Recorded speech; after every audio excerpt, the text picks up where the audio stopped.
Welcome to Your Soul Wisdom, hosted by Yana Amor Manocas. In each episode, we invite you on a transformative journey delving into the profound mysteries and wisdom of the soul. Join us as we explore a wide array of spiritual topics and sacred practices that nurture and heal the soul, from reincarnation and soul contracts to the enigmatic experiences of womb alchemy and astral travel. Our discussions are designed to enlighten, inspire, and deepen your understanding of your own soul's journey. With your soul wisdom, nothing is off limits.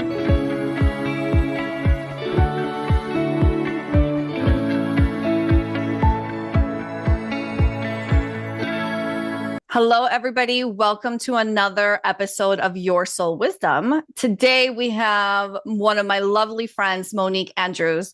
Monique is a master holistic life coach practitioner and master NLP practitioner who empowers women to reclaim their inner strength, heal past wounds, and rewrite their stories with confidence and purpose. Through personalized coaching, energy healing, and divine feminine wisdom, Monique creates a sacred space for deep transformation, guiding her clients to elevate their self-esteem, embrace their unique beauty, and step into their highest potential. Hi, Monique. Welcome. Hi. Thank you for having me. Hi. Listen, knowing you, I know, like, as I'm reading it, I'm like, yep. That's exactly who you are. But you're also like very much like a badass who takes like zero shit from anybody. And it's like, it's funny because I met Monique. We went to the same spiritual church. And she would sit further back. She'd come with her son sometimes. And I'd hear her sing. We'd sing together. And I'd be like, man, I need her like you ladies. I need her in my life. And so little by little, like I would turn around and I'd see her because she'd always come a few minutes after me. And I'd like push her. I'd be like, come to the front. Eventually, Monique and I got to that front. We're always in that same spot. But, you know, like she's like one of those people where Monique and I, like our eyes will connect and we know exactly what's going on, what we think. And you crack me up because you are like who I want to embody, where you take like zero shit from anybody. But what's really funny is recently we were talking about what we're going to be talking about today, which is energy vampires. And energy vampires, right? For anyone who really doesn't understand the term, it's people that just suck the life out of you. In general, right now, Rachel, are you laughing because you're thinking about that clip you sent? Well, that was Stephen, and yeah, that's from a show. But honestly, when I was even thinking about energy vampires, what I was thinking of is, are those people everywhere they go? Or is there a specific chemistry that happens with me and that person that causes me to feel like they're sucking my life force out of me? So I want to know, that's my first question for Nick of, you know, is it circumstantial or are people just kind of like that? Well, I feel like sometimes it can be circumstantial, but usually that's their character. And from what I experience, it kind of follows them everywhere they go. That's how they interact with everyone. Intentionally, I've seen that, or unintentionally. But from what I see, yeah, it's just them as a whole. That's just a characteristic trait. But a lot of that stems from childhood trauma. The reason why they have started that already. Okay, when you say that, there's that. Let's box it out, Rachel. Let's box it out. Go ahead, my friend. Go. Well, that's cute because I was about to step down, and now I've basically forgotten what I was going to say as well. Well, so I win. So like, okay, there's a few levels to this, right? People that suck your energy. There's the people who, because of their own childhood, their own past traumas, their own things, I don't want to say leech onto people, but they grab onto you because you're somebody who they feel is giving them some energy. And then there's some people who intentionally know what they're doing and they see your power, they see your beauty, they see all these beautiful gifts that you are. Your energy feels so good to them. And they're like, I'm going to suck them dry because I want what they have because I don't have that. Right. So there's like different levels and you feel the difference within that. Sometimes it just feels like, oh my God, this person's just draining me. And sometimes you're like, I don't know why I always feel sick, why I always feel down, why I always feel this negative energy when I'm interacting with this person. Oh, So there's absolutely. I just encountered someone, she's spiritually gifted, and she does it intentionally. And I had never encountered someone like that. Like everybody looked at the person with so much high regard. And I would sit and watch her. And I was like, you're doing something. I felt it. It felt icky, like you're taking advantage of people intentionally. Um, Especially those who are vulnerable, who need help. I felt like it was very disgusting. So I just blocked her. Like, oh, okay, we're not gonna play this game. I see what you're doing. But you have to be spiritually aware. And I had never experienced that level because I was like, wow, if you have gifts, you're supposed to be helpful. But you can have gifts for good and you have gifts for not so good. It's still a choice. So I encountered that one. But most often, how they torment is narcissists. There are the main ones that will do that. But I was getting downloads lately about narcissists because, it's a term that keeps coming up constantly, constantly, constantly. And I was like, I mean, is that really narcissism or is that some type of entity? What I got was an entity. So usually when these narcissists develop, there's a childhood trauma, and it's usually with the opposite parent.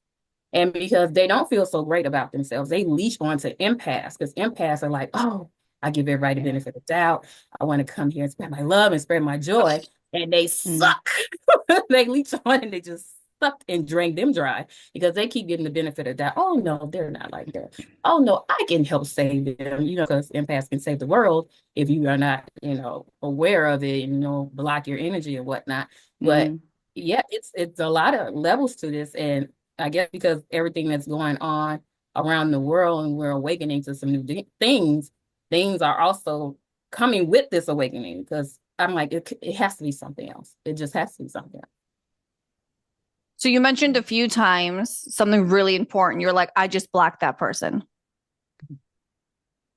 Most people don't even realize that it's happening, number one. But number two, I think it's really important to address, how do you block that?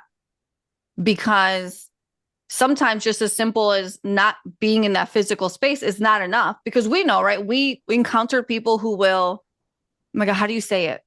Not telepathically, but like they will remote you into you. They will get in your energy. They're energetically in trance, or you guys help me out. What's the word I'm looking for? They're like in your energy and they're not even physically next to you. Intruding. I know what it is, but I can't remember it. Yeah. I've had psychically invading your privacy with you guys, but I'm much more in the 3D world at the moment with this sort of conversation. And I'm interested, in how these people drain your energy. Because when I'm sitting here thinking about my own experience, like obviously there's dickheads that I've come across, millions of them in business. But what really drains my energy is willfully obstructive people. And that drains my energy like that because I instantly go to life's hard enough, don't make it purposely harder for anyone kind of thing. And that really disturbs me. But other than that, I don't feel like I haven't had the consciousness of actually anyone as like a vampire sucking me dry. Have you guys had that actual experience? So, you're all nodding. Okay, so cool. I think, yes. no, yeah, so I think,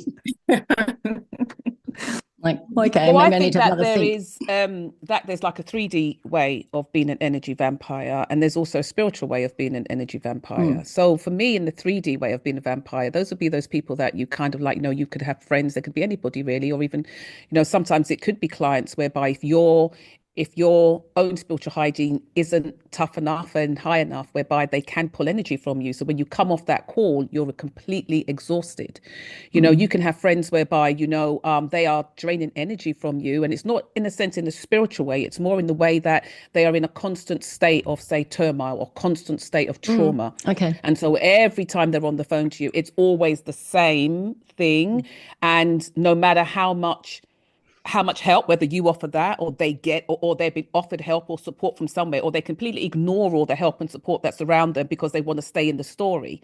And that also pulls energy from you every single time, because you get off and you feel exhausted. You feel like you've been like, you've been just hitting the ball up against a brick wall, really. Do you know what I mean? So there's different ways of draining. And then there's also those ways whereby, just like how, like Monique was just speaking about, like how, whereby there's those spiritual attachments whereby they drain from that. And that is a lot more insidious, because you don't necessarily feel the drain unless you're very aware that something's been taken from you or been pulled. So you don't come away feeling tired or exhausted. Not always. No, but it hits you in the end, doesn't it? It's like it takes a bit longer, and then it's like smacks you down.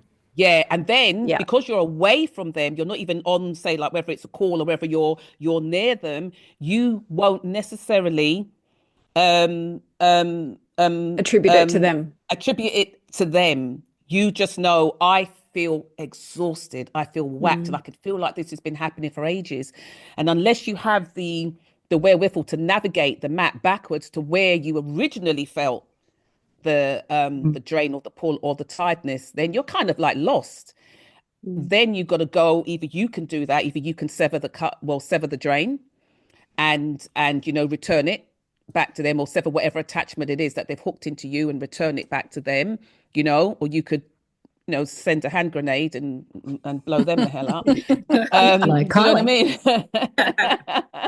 What you were speaking about, Amanda, what Amanda was speaking about, where, someone is, you're on the phone to them and they're constantly in that story and they can't see past it and all of those things.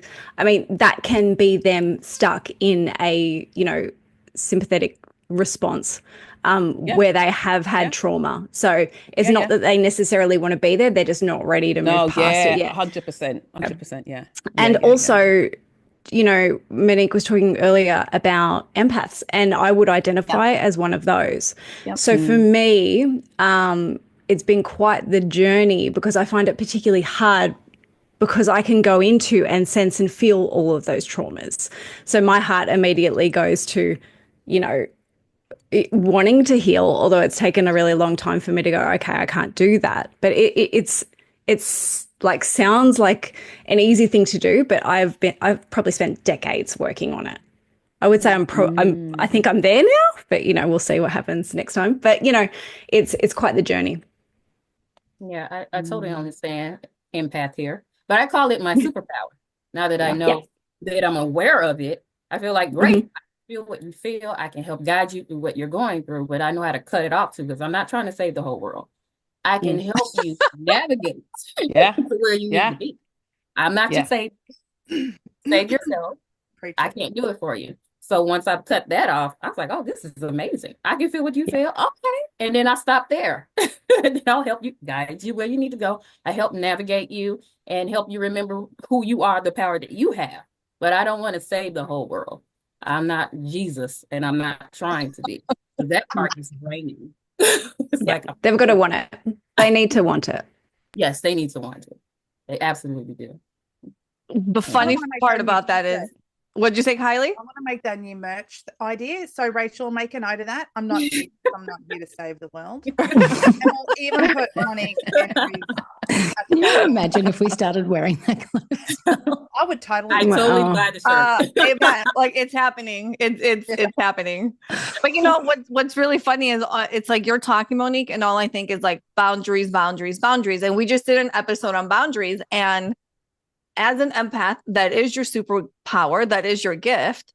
But if you don't have those boundaries in place, and it's funny because you can think you've got good boundaries, and then that person will come in and they will push and push and push, and they'll get pretty far, much further than other people, to the point where one day you're like, how did I get here? And it's funny because it could be as simple as, God forgive me, but I have this lovely neighbor, okay? She is older. She has me buy her cigarettes. She's like, my kids won't do it. You have to do it. Okay, Rachel I've been has with heard her me. on the freaking road trips for these fags. So yeah, sure. Okay, cigarettes, yes. And so Bags. Rachel, Sorry, that is a slang Australian word that has nothing to do with any Oh, God. writing Yes. of a minority. Yes. Yeah, sorry. And so Rachel had literally heard me drive from, for anyone who knows in the Midwest, from Lake Geneva back to Chicago. And I'm stopping from gas station to gas station because one doesn't have it. The other one asks for an ID and I don't have it. It's like this whole thing. And I love this. ID. Oh my goodness, were you like, oh, thank you? She was so not. annoying because I'm like, I just need to get my stuff done. And was a so she will always, she'll ask me for them. And she's an anxious individual. So she'll text me a million times until she gets them. And I remember when I was gone, I was just out of town and she was blowing up my phone. And I'm like, well, I'm not home. And she, for like in that entire week, every day, anxious text. And I thought to myself, how did I get here? I'm trying to do this night. I thought I was doing something really good for my neighbor. I was helping her out. Of course, it's cigarettes, but it's a thing that she has asked me to do. I have no problem doing it. But now that I'm away from a week where you see I'm physically not able to do it, you're pouring all your stuff on me. And I just, it was that lesson of, lady, you're draining me. That's not what this is meant to be. I am meant to just be the helpful neighbor, and we have a great relationship. And now I'm just like, I need to cut this cord. I just can't carry that anxiety because you take it on. Yeah, you do. It's not always easy to cut off that energy. It's not. You do. Yeah. And you find that you're obviously managing yourself as well in a way that, is supportive of them. So you're managing what you do, how you do it, knowing that even sometimes it probably goes through your head at certain times, like she's coming up. Is this today? You know what I mean? She's coming up for a new pack of cigarettes. So like, I need to be prepared, or maybe I should pop it in my shopping. And then, I've always got it in the house ready for when she wants it. That's crazy. Well, okay. So here's the funny thing. Here's what really put the cherry on top. I come back. She knew I was coming back. And she goes, do you think you can go today and tomorrow? And I was busy. I was gone for a week. So I have things to do. And she likes me to go really far away because they're much cheaper at a different county. I know. It's like this whole thing. Anyway. Even I'm like, what? Not a chance. In the car on the about phone you with Yana in all while of this has been going on. Not a chance. Oh my God. Not a chance. This is an intervention. Source is telling you now to stop. Well, here's Anyone who thought you were fierce, Yana, is like, no, she's not. Listen to this shit. No, she's not. Okay, sorry. Continue the story. The cherry on top is she messaged me when I got back. And she's like, I need them. But I knew my neighbor had gotten her some. And I'm like, okay, tomorrow I'll go get them. And she's like, well, my daughter was in town and she smoked most of them. And now I don't have any. And I thought to myself, your daughter was here and she didn't replenish you? Like, I thought you're a kid. Your daughter was here and didn't replenish you. And I was like, yeah, that is we're done. 100% a drain. Because the fact that her daughter was smoking them meant that it wasn't even the fact that her daughter was in town and could replenish them. It's different. If her daughter wasn't a smoker and then she wasn't going, and then she's not going to go get. But if her daughter smoked them, then her daughter has to know that they came in somewhere. She's not replenished them. No, absolute nonsense. It's not happening. Taking advantage. But with this situation, it's really interesting because it's like Yana's filling the hole of really a different relationship in that woman's life. And I think that really speaks to a lot of these dynamics where we do talk about, trauma and developmental trauma for children, and those relationships as you come up, that they haven't got what they needed to, to feel safe or have a comfortable kind of attachment and their own self-regulation. So then they start doing that with other people. So that was a really good example because it's clear that woman didn't have that dynamic or that relationship in her life elsewhere, not even with her daughter. Okay, so then let me ask this question then. Monique, in your work, because you deal with clients with this kind of stuff all the time, right? Like one-on-one with clients. But is there a connection to people who are those energetic vampires, is it that you become their number one relationship? And so, like, do you guys understand what I'm saying? There's people who are married. Like, I've got friends who they're married, they have this full-blown life, but I'm very well aware of the fact that I'm their number one relationship. Does that make sense? Do you guys understand what I'm saying? Like, I'm their person, I'm their go-to. And I always think, God, in my relationship, I want my partner to be my number one relationship. And then there's everybody else. And so is there a connection to Can I child? just ask you, Yeah. Jonna, just before you ask Monique that, to answer that, how did you deal with it? Because we need to how you dealt with it, and then how did she respond to you the dealing cigarettes, with it? the lady. Yeah. How did it end? I did a little research, and apparently there is one service online that will ship you your cigarettes. So I said, God, I don't even want to tell you the rest of the story, you guys. You're gonna kill me. No, we're not. This will be fun. Cigarette.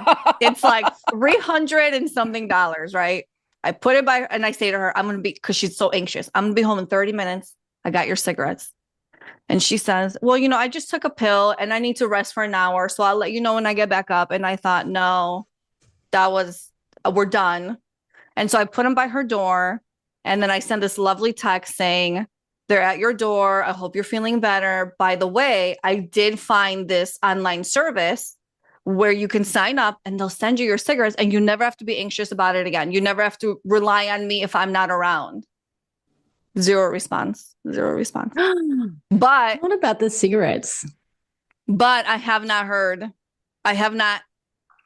heard back on if she needs more or not. So maybe, listen, I'm also very willing to go to her house and help her set up the account. No, but that's how that ended. I think she can find a way. You think her daughter can come over. I suspect she might try and find a way to connect with you again that won't involve cigarettes, but it'll be something else. I know. But that's my problem. I feel bad. I need to be more. This is why, I need more Monique in my life, because I am not your savior. I can't save you. Nobody can save me if I don't save myself. I know when I am being my own vampire for somebody else. I know when I am being my own sabotager. I'm very well aware of it. Whether I change the behavior or not is completely up to me, because you can lead me to the water, but you can't make me drink it, no matter how bad you tell me something. And so do these people realize that they're sucking the life out of you, or do they not care? Well, I think we keep hitting the ball back to them as well. Right. There's two types, like Monique said earlier, though, right? There are those who don't realize and they're living out sort of unhealthy relationship dynamics and they're trying to fulfill a need. And then there's the other type that consciously do it, right, Monique? Yeah. Sorry, I'm pointing to you on my screen. They don't know because it's the trauma and they keep repeating it over and over in their head. It's a story that's stuck. So they'll just keep saying it and saying it and saying it. And what you were saying before, they bond to you. They do, because they are releasing a lot of vulnerable stuff that they have never said to anybody else. It's certain things that have been said to me that have not been spoken to anyone. They have experienced childhood trauma and have never said to parents. So yes, they do have a bond there. Sometimes it's very clingy, but I understand where it's coming from, but I still have to implement boundaries. Like, yes, I'm here to help and support you, but this is what I can do.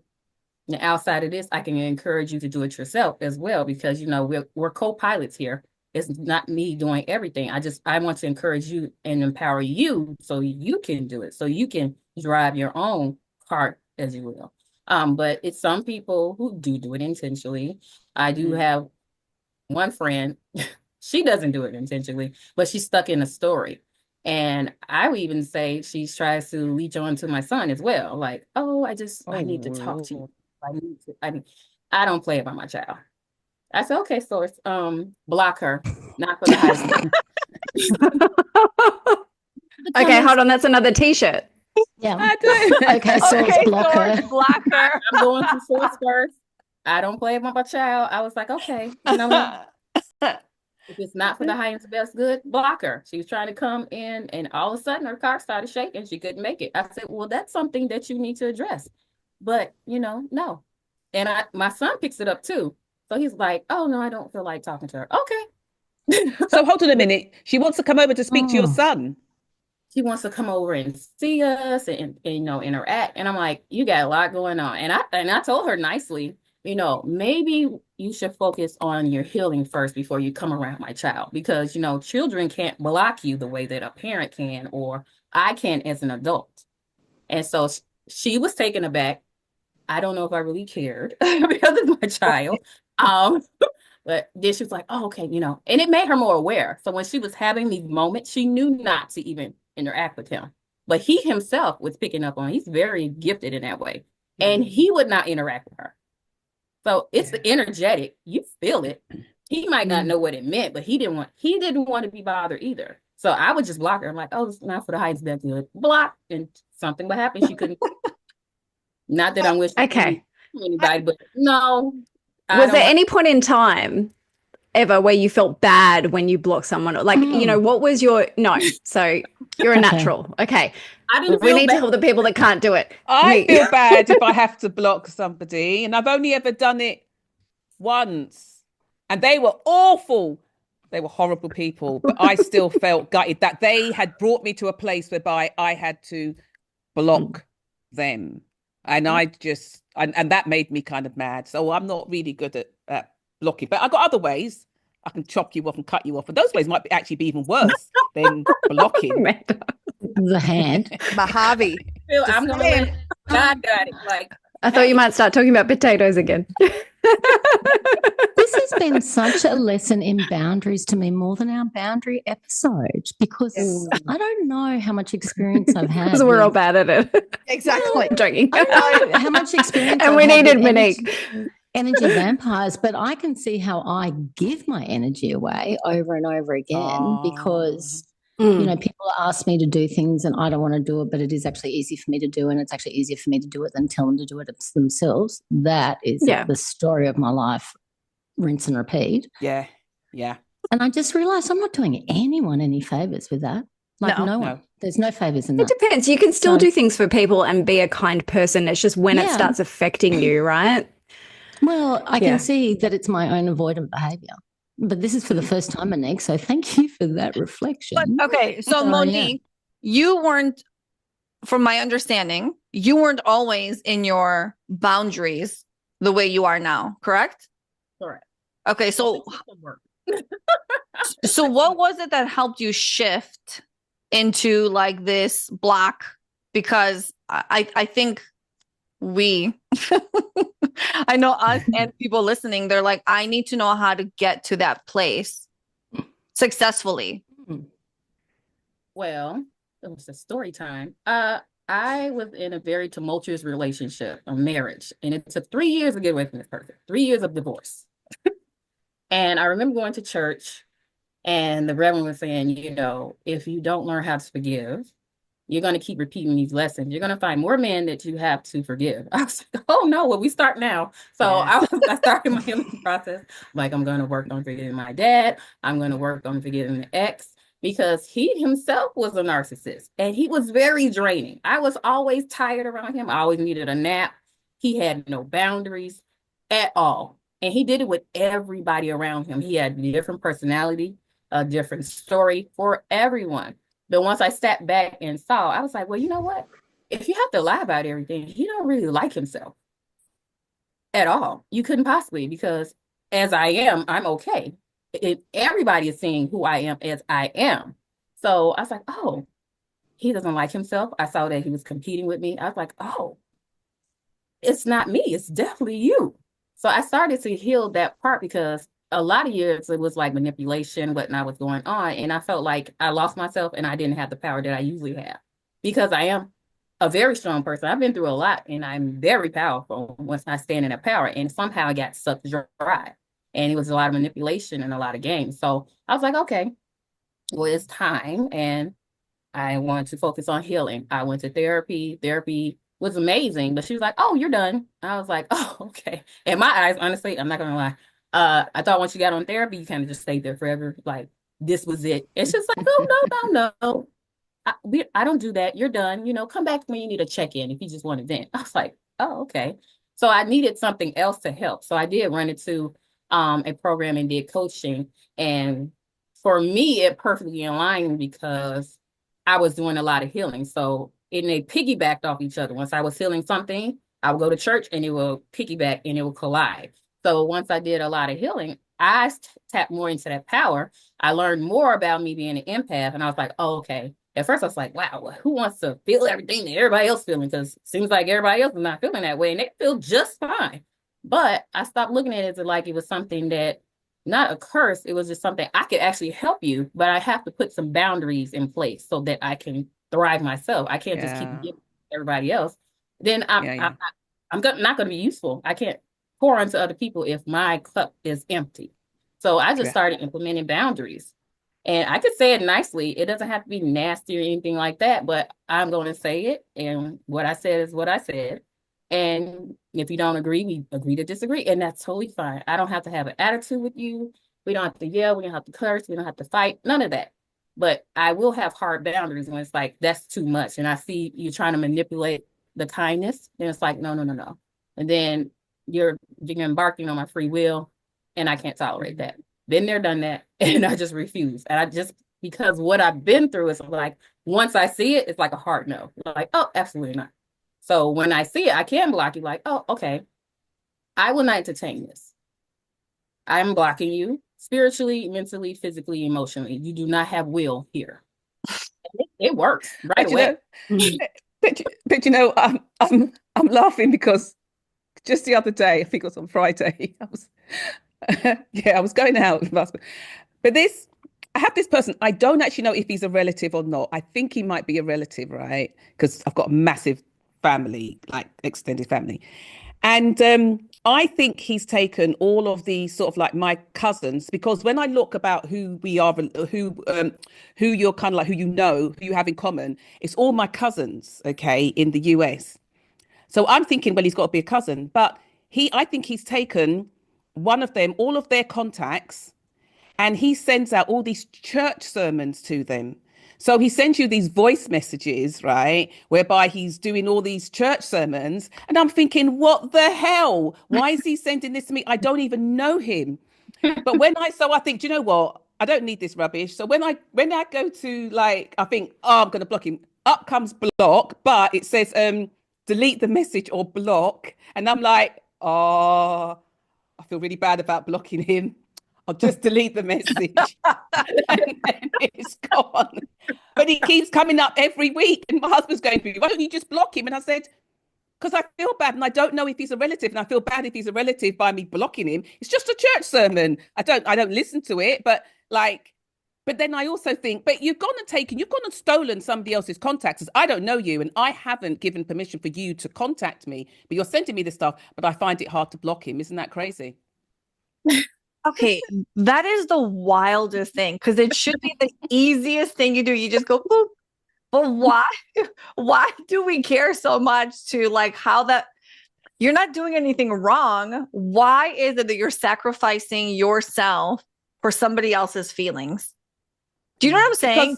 But isn't it because part of us wants us to be able to be the kind of person that can be accepting, open, supportive, helpful?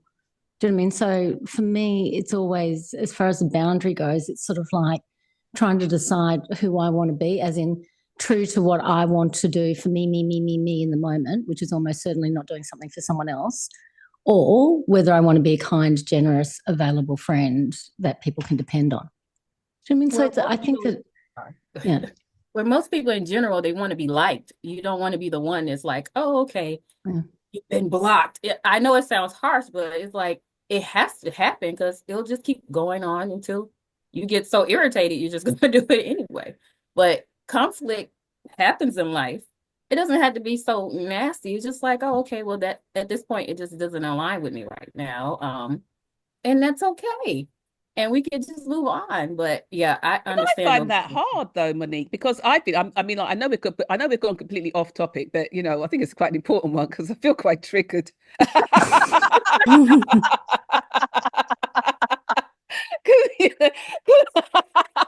Because you know, I've been blocked, and I got blocked for the first time last year. I don't even know why I was blocked. I have not said a mean, I've not done anything. So it really makes you think. So even like when you say that, maybe, you know, your energies didn't align, but somebody has said, right, well, my energy doesn't align with my energy. What's wrong with my energy? Why would you not align with me? Why wouldn't you want to align with me? I'm a Monique's lovely like, oh, I've got all these person. new clients today.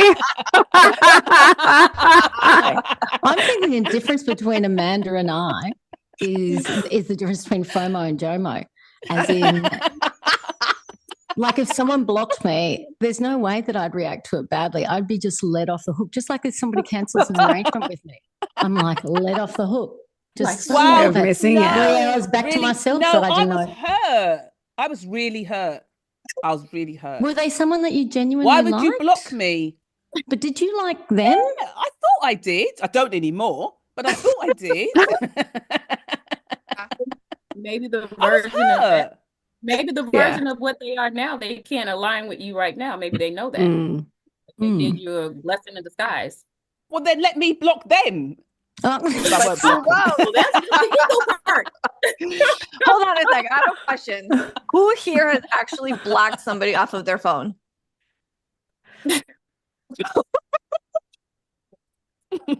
I've only done it once. I've got a finger. See, yeah, me and Lauren's got one finger up. Multiple. A few You lot times. got But whole I hand. like, I Look, felt it really should be a lovely lot and more. protected by it. Really? Well, the ones that I'm thinking of are business ones, and I'm just like, no, you cannot contact me again, that kind of thing. And it's really quite nice knowing that they can't. So I've never been conscious of someone blocking me, though. I mean, I'm sure I have been blocked, but I just don't know about it. So, Well, there never was got one offended. situation where we all got blocked, Rachel, if you remember correctly, and it was an Oh, instant again, relief. Yes. It was doing a favor. It was Thank right. you. It was Yeah, instant yeah. relief. It was comical. It was hysterical. But you know what's interesting when you're doing it to somebody, it's very much like they've triggered you in some kind of way where you're like, I don't need this in my life. But when it happens to you, you spiral and you're like, well, what did I do to create this? Totally. Even if you wanted to get away from that person, if you still take it a certain way, like how dare they do it before I did to them? You know, like what is happening? I really here? don't. I honestly, genuinely, I don't feel like that. I'm so grateful if anybody makes a move and I don't need to do it. And it's not like I'm a victim of it. It's just like, oh, that's how it is. Well, when I got blocked, like I was like you, when I got blocked after that one, when we all got kind of like blocked, I got blocked just before you guys on like the general block. And that one, I just thought, there, but for the grace of God, go I. Afterwards, I just realized, you know what I mean? Yeah. And I just thought about all the wasted energy and all the wasted stuff that I'd given from me to that. And I just thought, yeah, well, that's it. However, having said that, and look at the crazy thing, although they had blocked me, I had not blocked or deleted them from my system until months afterwards. Because I just felt it's a rotten thing to do, and I didn't want to be part of that. I don't know. I think maybe I thought it would just naturally evaporate off my phone. I didn't have to press that button. If I was you, Amanda, that would be almost like a feasible thing, as in I'm just going to be a different version of Amanda where this person doesn't exist on my phone. It just doesn't exist. But you know, I think all of this really speaks to core human needs of love and acceptance, right? So we don't want to be that person that's blocked, and we don't want to block others because, you know, we all have these needs of love and acceptance. But I think the key thing is, like, how are you feeling? How is it affecting you? And, you know, I just feel like saying, protect your peace. You know, if anything is disturbing your peace, that does not deserve to be in your life. In your life, yeah. I like that. Can you say that back to me later? Thank you. That's one. That's the merch. That's the merch. Protect your peace. Protect your peace. Rachel, note it down. I love that. That feels a little bit too heartfelt for us, though, doesn't it? No, that is amazing. No, that is amazing. And you're actually reminding me of my sister. My sister is somebody who you could easily be like, oh, she's a bitch. Like, only because she's got boundaries like nobody I've ever met before. And if you're at her house and now it's 7 o'clock and she's hosting a party and now she's like, well, now it's time for me to wind up. She'll be like, okay, everybody, thanks for coming. Have a good day. And you're like, what are you talking about? She's like, no, now it's time for me to clean up and relax. And I need time to do X, Y, and Z before I go to bed. And you're like, oh, okay. Yeah. But if somebody tries to run one past her, suck her energy, whatever it is, she is so quick to stand in that power and be like, no, not on me. Like, it's not happening. And I admire that so much about her. But then, it is one of those where you can't always be in that space. Then you are just a bitch, but it is such a gift, and there is a balance, right? Yeah. You can't just be one or the other, but it's important to understand when you have to be one over the other. Absolutely. Yeah. Remind me that one too, Lauren. Yeah, I will. And like Monique said earlier too, it doesn't have to be mean. It can be a loving, firm boundary. It's actually just about being very clear. And I think sometimes when people go to communicate boundaries, they've reached a certain level where they're sort of boiling over the top, or or if you're like me, it's like I'm feeling all the feelings and I'm trying to put down this boundary, and then it's really awkward, and then it's just going to make things weird. But if you get really clear in yourself about why you're doing it, before you sort of approach it, and do it in a loving way. I mean, if you get pushback, that's another thing, but Right. But you know what's really interesting? Sorry, go on, Monique. I was just saying exactly what she said. You want to protect the peace, and the boundaries need to be put up. And we just want to get to that place before you feel like you're so anxious and it's like you're so nervous. I mean, because a boundary just tells you how much you love you, and it shows everybody else how much you love you too. Because if you don't have any, you'll have people that they'll walk over it all the time, and they're like, "Well, you're not putting up a boundary, so I can do it too." So I say it's the way I'm loving myself, not in an ugly way, but I have boundaries which you cannot cross. That's all. Yeah. What I was going to say, 100%.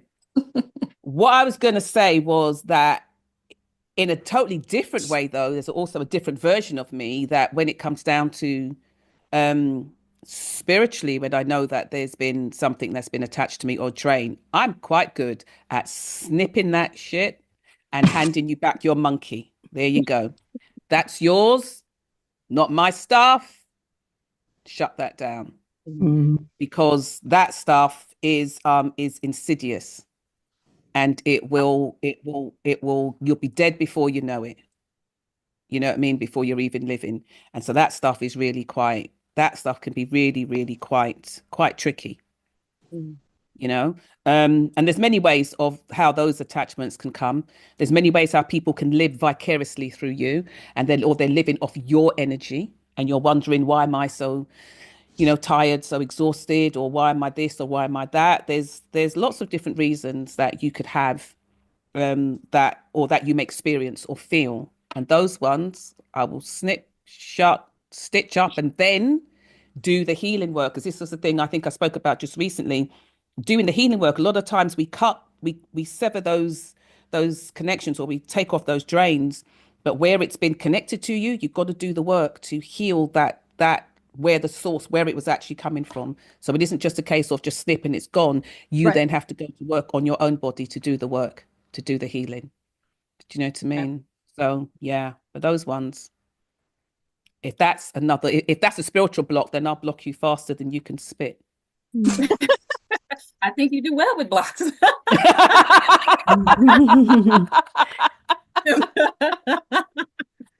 But also, I think there's a trap, right? And Monique touched on this earlier about, being in the spiritual world and doing the work we do. And I've certainly been in this place where it's like, well, I do healing work. I should be able to forgive. I should be able to see the whole picture. They've been traumatized, or they've been through this, or I've been through that. And it can be a bit of a trap. For I know I've certainly been there. I'm and I've moved past it. But just to be aware, because you don't, if it's, I just come back to disturbing your peace. If it is disturbing your peace, then you don't have to do anything that isn't love of self, right? Sometimes, though, those people are your family, Yes. your parent, they're your sibling, they're your spouse, I mean, it could be as innocent as mom guilt. My mom was fantastic at giving me and making me feel mom guilt. And we're a close to humongous Greek family. And there's it'll be like President's Day. And she's like, well, the whole family's getting together because nobody's working. And I'm like, I'm not coming over for President's Day. And this guilt, she'd be like, you'll be the only one who's not here. And Yana, you really should be here. And we'd get off the phone. And I would end up going there, not wanting to. And then I remember one day consciously being like, I can't let her guilt take over. I can't let her guilt take over. I can't do it. And I remember the first time I said, no, I'm not coming in. I don't care. You can't change my mind. And she tried to convince me a few times on the phone call. We get off and I was like, I'm not going. And I had to fight with that guilt with myself for like the next couple of hours before I felt that energy subside. Yeah. Now, when it comes to my mom, I'm like, no. Yeah. It's had to do it once. Right. It took some time. And then I was like, no, I'm really good with that. And it's not that I don't love you. I don't care about you, but I'm able to cut that off. And now, see, this is the other thing about the vampires, the energy vampires. They'll take and they'll take and they'll take and they'll suck off that energy. But the second you stop giving it, like a narcissist, right? One equals the other.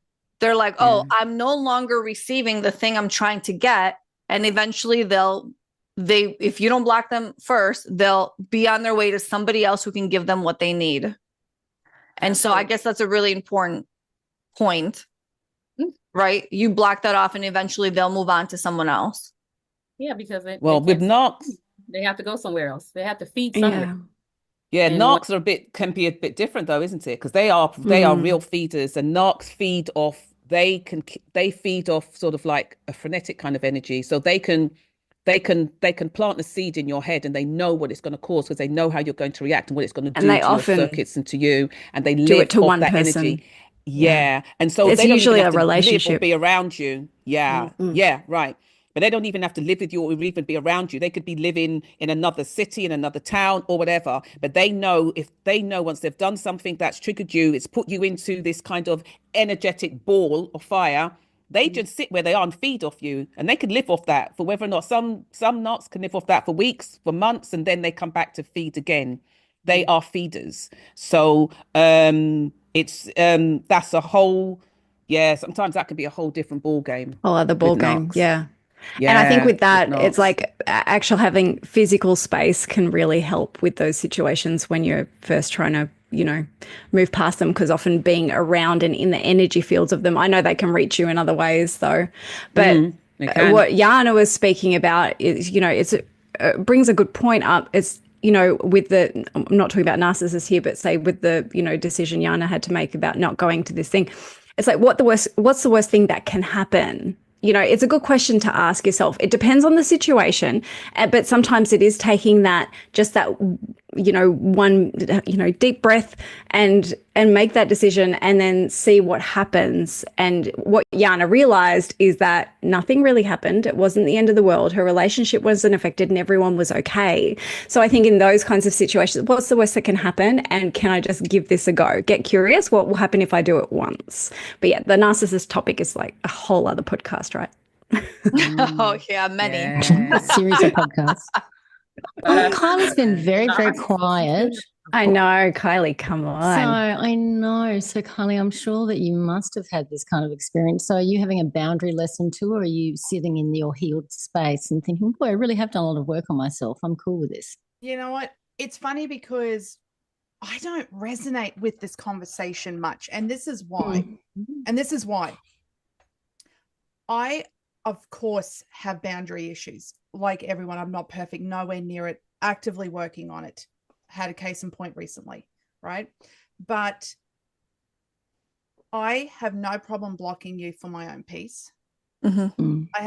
Usually I trigger people, and I know that that's one of my purposes here. I will trigger the shit out of you and I'm not afraid to be like, no bullshit about it. And if you don't respond to that, well, I don't give a shit. That's not my problem. That's not mine to wear, right? That's all you, girlfriend. That's all you. So I'm like, you know what? Take it or leave it. Peace out. Right. And if you start spurting back at me that I hurt you, and I'll be like, I'm sorry, block. I don't care. That's your shit to work out. I am. Okay. Have you always been like that? Have you always been like that? No, okay. But it came with when you have to deal with so much different energy, especially the darker energy. Mm-hmm. Yana, I put Yana's guides in place because I'm like, bitch, no. And you have to have that mentality. Just give him support. Don't fire him. And Kylie's like, you can't do this. We're gonna bring in somebody else. Are you up for the job? And I was like, oh my God. That's right.